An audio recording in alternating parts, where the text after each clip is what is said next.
จุมเรียบสู่สวัสดีค่ะនៅពេលដែលខ្ញុំចេញក្រៅម្ដងឃើញមានបងប្អូន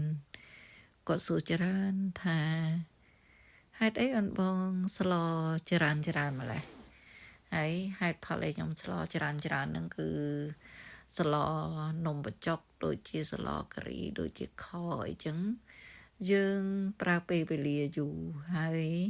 ខ្ញុំក៏នឹកឃើញចឹងទៅខ្ញុំក៏ស្លវាច្រើនចឹងទៅជួនណាត្រី4-10គីឡូ5គីឡូអីចឹងទៅខ្ញុំស្លខ្ញុំបេះ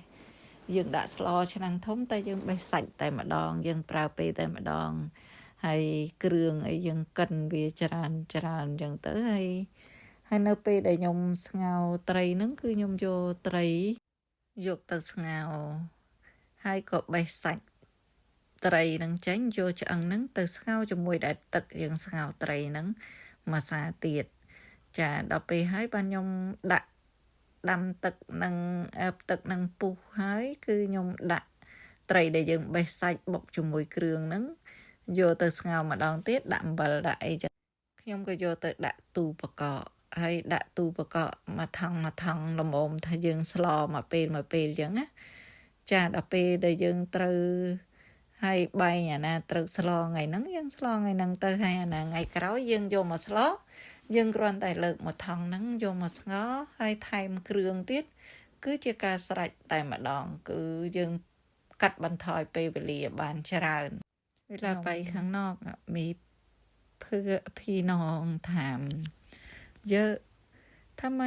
ทำกับข้าวเยอะขนาดนี้กินหมดไหมแต่ไม่ใช่ไม่กินหมดแต่เวลาเราอยู่ที่นี่ไม่มีเวลาเท่าไหร่ก็กับข้าวบางครั้งกับข้าวเอเชียเราก็ทำเยอะทำเสียเวลาเยอะก็แบบนี้ก็ทำยังไงก็ทำให้เยอะๆป้าบางครั้งก็ทำขนมจีนป้าทำบางครั้งก็ทำ5กิโลอะไรอย่างเงี้ยก็เอามาวางเอาปลามาต้มเสร็จก็เอากางออกกางนั้นเอามาต้มกับน้ำที่เราต้มปลาก็เอากางมาต้มเสร็จก็เอากางออกก็ใส่เครื่องสักไครอะไรอย่างงี้ก็ใส่เกลือใส่อะไรเสร็จก็เอาไปวางใส่ถุงก็เอาไปแช่แข็งเวลาทำก็อยากกินขนมจีนก็เอาถุงขนมจีนมาก็เวลาใส่ถุงแบบนี้เสร็จก็เวลาอยากกินอะไรเอามาก็ไม่ต้องเสียเวลา